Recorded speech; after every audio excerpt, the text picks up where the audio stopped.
Hey everyone, this is Fran Woodward here with Amanda Bayerle. Thank you, Amanda, for being here. Thank you so much for having me, Fran. This is so exciting. I love what you're doing with the summit and just interviewing the wives, and it gives a really cool perspective. That is, yeah, that is exactly what I want. Perspective of all of you guys, all amazing people. And so let's go through the romantic side. How did you guys met, and what were your goals before getting to know each other? Yeah. So Nicholas and I met. I was 17 and he was 19, and we actually met at a Christian youth conference. There was 30,000 kids there, and he sat behind me. But the thing was, is we actually didn't talk at that event. Like I remember seeing him, but we didn't talk. And then about a month and a half later, we both got accepted into the same ministry school in Northern California, because I'm from Ohio and he's from San Diego.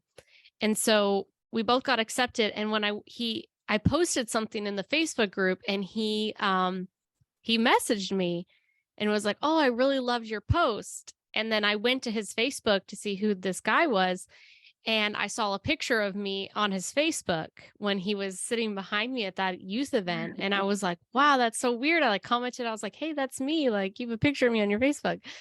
And so we just started talking from there. We became really, really good friends. And then one thing led to another. And then I was like, oh my gosh, like he's the one, like he's the person that I'm supposed to marry. And I was like, should I tell him? Because this is just long distance relationship. And I felt like I was supposed to tell him. So I called him that night. And then he said, yeah, God already told me you were going to tell me that. And I was like, oh, wow, that's crazy. And so, Wow. so then he came out for my high school graduation and we started dating. And then that summer we went to a bunch of different countries doing missions work. And then we got married a year after that. So that's kind of our story. And so our goals have changed. We both were going to do like ministry work. That was what we wanted to do. And then after we got married, we realized like how can we make money? And then also how can we be together? And we just really realized that a lot of people going on missions trips, they need money.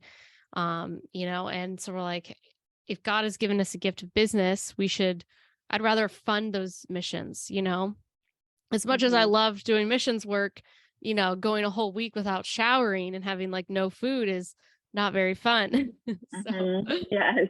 I'd rather write the checks, if I can. Oh, that is so cool. I actually didn't know you guys met through a Christian program. Yeah. And that is so crazy. You were like pretty far from California, actually, and just getting Yeah. to happen to be on the same conference and then same state. That is awesome. Yeah. That's super exciting, and that God told you. Hmm. I believe in God, and I'm not ashamed to tell that. And I love that you guys made that connection. Yeah. Um, so you were wanting to minister together. So we know that we need money for it, right? You just said that. Um, so your goals changed because you needed to make the money to help and work on that, right?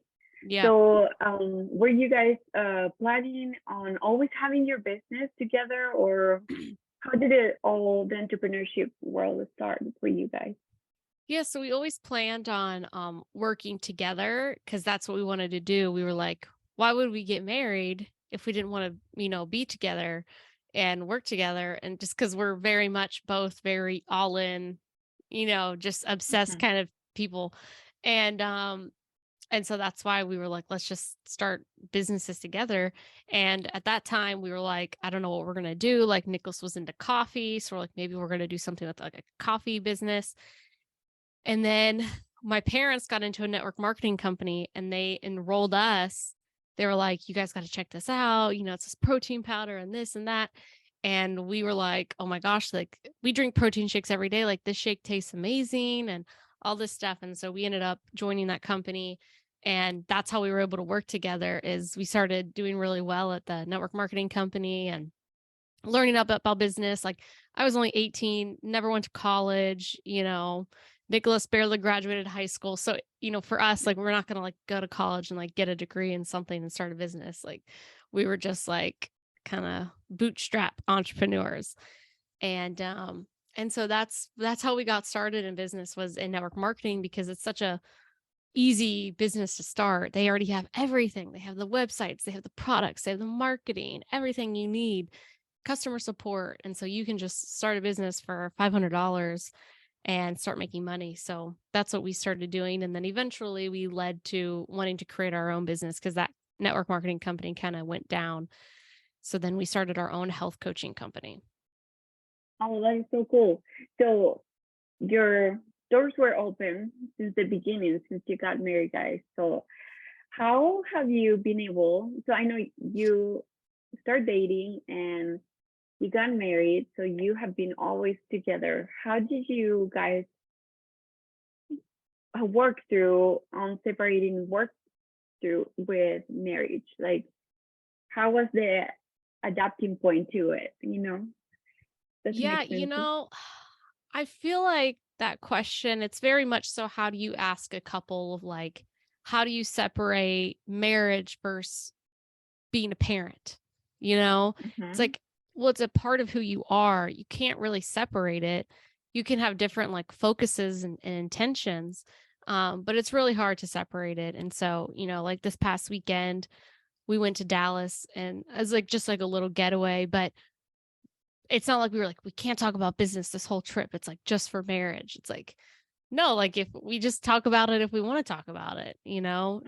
But it's more so like the intention of like working, it's like, okay, we're not actually going to work on the business. We can talk about it, but working is different. It's like, talking to people and answering calls, and then you're not really together. Mm-hmm. So, I think, doing those like little trips or those date nights or, those morning times that you can have together. Um, that's kind of how you separate a little bit is just like, what are those things that you guys both can enjoy and do, often that bring you close together as a married couple rather than just like working on the business. That is so cool. Thank you for that insight. I love it. I love it, especially because we some people it's really hard for them to separate it, and for me it was hard because like I don't know how to contribute. Like there's people like you guys are very gifted on contributing for each other on the Mm, business, but yeah, I see a lot of people that also like I'm helping or I'm not helping. I feel like really complicated to put it together. So I'm yeah. so happy to hear you guys made it from the beginning, like just make it work for you. Um, so Yeah. what was for you guys like when you were on your hardships of like okay, you were on your MLM and this company you said that actually went out of business. How did you guys kind of try to get out of there and not affecting you financially or like the stress, overwhelm? Like I know there's a lot of things happening when something is not the way that you were planning on. Hmm. So how did you guys Yeah. go for it? So we actually did have a very hard time. After about a year and a half of doing that company, we moved down to San Diego because we were living in Northern California, and we were like, "Oh, we're doing so good. Like, let's move down to San Diego." And then that's when the company went down, and I decided to start working just like as a receptionist somewhere, just for like extra money to do something. But then, our income really went down when the company went down, and at that time we didn't know what to do. And Nicholas, my husband's dad, got in a really bad motorcycle accident and almost died. And he had a carpet cleaning company, and so he needed someone to take over the carpet cleaning company. And so Nicholas stepped in while his dad was in and out of surgeries and the hospital. It was so terrible. And so we had to run that for a year and a half after. So I was So that's when we weren't really running the business. Like we're still trying to do something to make money. We were like creating t-shirt ideas and just different stuff like that and still learning about health. But he had to run his dad's carpet cleaning company, and that was literally like 40, 50 hours a week. And then I was working as a receptionist. And so that was a really, really hard time. We had to be away from each other a lot because of that. We were making like no money because all the Mhm. money that he was making had to go back into the business. And it was really, really rough. We got kicked out of our house, like, because they were like selling the apartment, and then we couldn't find anywhere that we could afford in San Diego because it's really expensive. Mhm. And so that was our testing period of like, can you be happy together when you have nothing? We had a $75 a week food budget between us both, and then every week we were able to go out to dinner for $25. So we got two pizzas together and we would go out, and that was it. And so we had $100 a week to spend on food, no extra fun, no trips, no nothing. Mhm.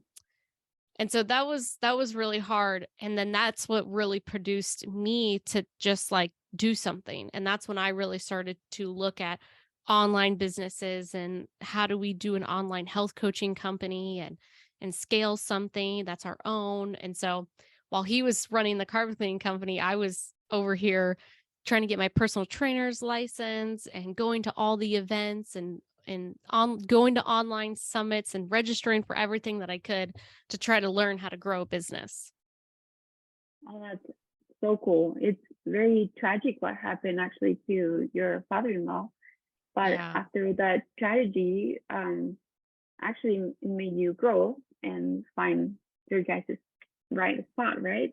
Yeah. Um, so after, so you were the first one to like get the certification while he was trying to help out and run that business. So how did you guys how do you guys feel like it it helped you through that time to get past looking at the bad thing that was happening and like seeing the vision? Yeah.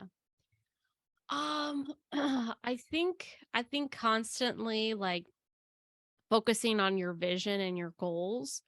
Every year since I was 15, I did like vision boards and goal setting and things like that. And so it's like, yeah, even though it might look really bad right now, like these are my goals for the next year, and like I believe that I can make him happen. And the more you do that and the more you dream, and I think it instills that like positivity outlook where you're looking at what's possible, not what's not possible, Mm-hmm. and then also, prayer and um just connecting with God on all of those things of like he has good plans for us, and he has a big purpose for our lives. And so just always believing that stuff, I think, gets you through the hard times. Yeah, that is so cool. So cool. I I love that. Thank you for sharing it. Do you is there anything you would want like to you would like to know at that time, even though you were so driven, that it would be very helpful for you guys to like step faster and enjoy the journey as it was? What would you like you would have loved to know by then? Mm. Um, I think really just like keep doing what you're doing, and it's going to pay off. And like the things that you're working so hard for right now, like you are going to make them happen. Um because, I when I was working so hard during that time, it was always for my future kids. Mm-hmm. Like that's why I'm building the business. That's why I'm doing everything that I can do, is to provide an amazing home for my kids and experiences and be with them and all of this stuff. And it's like now sitting here, it's like, whoa, like I actually did it, you know? Mm-hmm. And so yeah, I think just like encouraging myself to like believe that it is possible and that you are going to do it. That is so awesome. Can I ask you one more thing with that?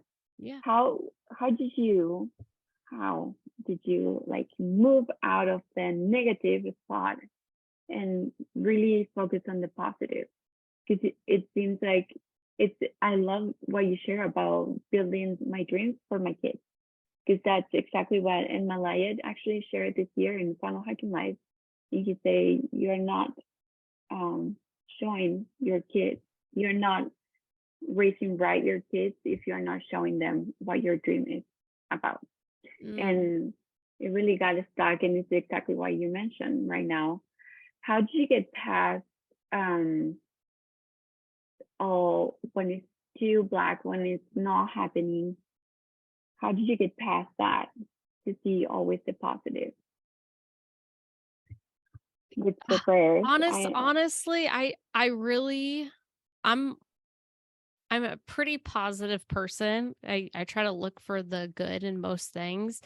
But honestly, I think having like supportive people around you is really critical. Because if you have people around you telling you that you can't do it and all of this stuff, which when we first got started in network marketing, we had a lot of those people tell us like you're crazy, you're doing something weird, you're not going to make it. Why do you believe those people? Blah blah blah blah blah.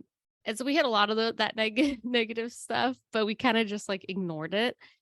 And then, my parents and my friends were always so encouraging of me and mentors and stuff um, that I think that kept me positive. They always believed in us, even when we didn't show that we were doing anything, like people believed in us. And I think when you have people like that in your life, it makes it so much better. And I actually just heard a statistic of the three biggest things that'll like kill you in life. And one of those was the people around you. Because if Mhm. you have really, really negative people around you, people that don't love you and believe in you, like it's it's really, really hard to be positive. And when you live in that negative realm, like a lot of bad stuff can happen. And so I think the people you surround yourself with is really important. That's so awesome. Thank you for sharing so much gold. Thank I you. think your story actually is really cool. I didn't know all the background of it, and I thought you guys were high school sweethearts. Actually, that's what Yeah, I thought. I But know. that's Well, you would think so when someone's 17 and they get married at 18, you would think they went to high school together. But yeah, I graduated early as well. But I think like also like what's so inspiring too about like Nicholas and his story is like, yeah, his dad was a business owner, but his mom was a single mom and he lived in an apartment his entire life. And he didn't have like extra money to do anything, like his mom, like it wasn't a wealthy at all. It was very like rags to riches type of story. And so for him, I think it's really inspiring. I came from a very middle class, good family, went to like private schools and did all the extracurricular activities and fun things. And, he never had that really, so anything is possible. And like you can rewrite your family's legacy as well, your family tree. The bad stuff that's happened with your parents or your family, like it can end with you, just like generational like poverty, like it can end with you and you can create wealth for your future generations. I love that. Thank you for adding that.